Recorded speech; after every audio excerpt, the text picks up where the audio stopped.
नमस्कार, आप देख रहे हैं इंडिया डेली। मैं हूं आपके साथ शिवम दत्त मेहता और स्वागत है आपका पूछता है इंडिया में।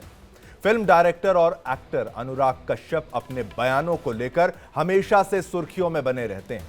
अब की बार उन्होंने ब्राह्मण समाज को टारगेट किया है। अनुराग कश्यप ने ब्राह्मणों को लेकर ऐसी टिप्पणी कर डाली है जिसके बारे में हम यहां जिक्र भी करना नहीं चाहेंगे। दरअसल अनुराग कश्यप फिल्म फूले की रिलीज पर लगी रोक को लेकर नाराज थे।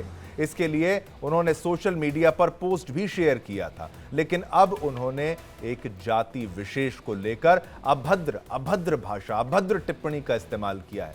फिल्म फूले में जातिवाद के विषय को लेकर कहानी कही गई है। यह फिल्म समाज सुधारक ज्योतिबा और सावित्रीबाई फुले जी की जीवन पर आधारित है। उन्होंने दलितों और महिलाओं के जीवन को बेहतर बनाने के अथक प्रयास किए हैं, ये सब जानते हैं।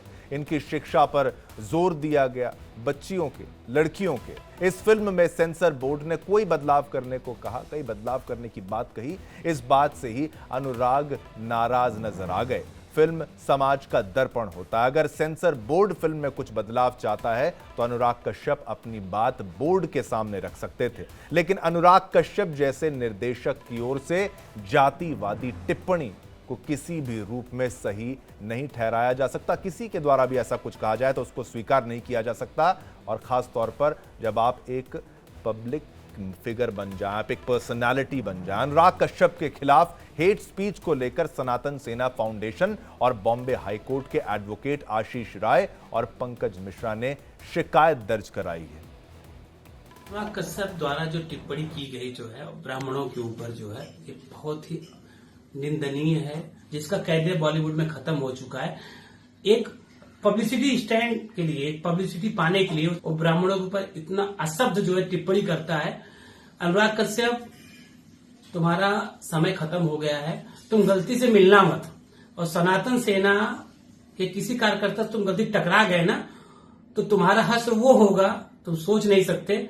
अभी हाल ही में अगर नेता ने जो है टिप्पणी की थी हमारे महाराणा सांगा जी के ऊपर, तो उसका हश्र पूरा देश देखा। तेरा तो कोई वजूद ही नहीं है। और रही तेरी जो पब्लिसिटी जो पिक्चर का चल रहा है, उसका जो एक गंदी राजनीति कर रहा है, जिसपे तू पब्लिसिटी उठाने की कोशिश कर रहा है, वो तो तुझे मिलने वाली नहीं है। तो आपने देखा, विरोध शुरू हो चुका है और विरोध होना भी चाहिए था। आप इतना नीचे गिर जाएंगे क्या? आप क्या सीधा ब्राह्मणों को गाली देना आरंभ कर देंगे क्या? क्या केवल सनातन धर्म ही मिलता है अपमान करने के लिए, गालियां देने के लिए और अपनी गंदी राजनीति करने के लिए, फिल्म की पब्लिसिटी करने के लिए? अनुराग के विवादित बयान पर कुछ सवाल भी बनते हैं। चलिए वो सवाल भी आपको हम बता देते हैं। कौन से सवाल है? ब्राह्मणों का विरोध करने के पीछे आखिर मकसद क्या है? क्या फिल्म की पब्लिसिटी आप इस तरीके से करना चाहेंगे? एक पूरे समाज को गाली देंगे, वो भी इतने नीचे स्तर तक गिर चुके हैं कि भाई उसको हम ऑन एयर बोलने का भी प्रयास नहीं कर सकते। फिल्म की सफलता के लिए विवादित बयान क्या जरूरी था? पब्लिसिटी के और भी तरीके हो सकते थे। आप लोगों के बीच में जा सकते थे, आप स्कूल्स तक में जा सकते थे। जो फुले जी ने किया था उसको आप लोगों तक पहुंचा सकते थे, लेकिन आपने गाली देना चुना। अनुराग बयानबाजी में सारी मर्यादाएं लांघ जाते हैं। क्यों ऐसा क्यों करते हैं? उसकी आवश्यकता क्या थी? ये भी हमारा प्रश्न है। और फिर सेंसर बोर्ड पर अगर भड़ास निकालनी थी तो निकालने में क्या उसलिए आपने विवादित बयान दिया? आपको आपत्ति थी सेंसर बोर्ड से, तो क्या आप ये पूरे ब्राह्मण समाज को गाली देते फिरेंगे?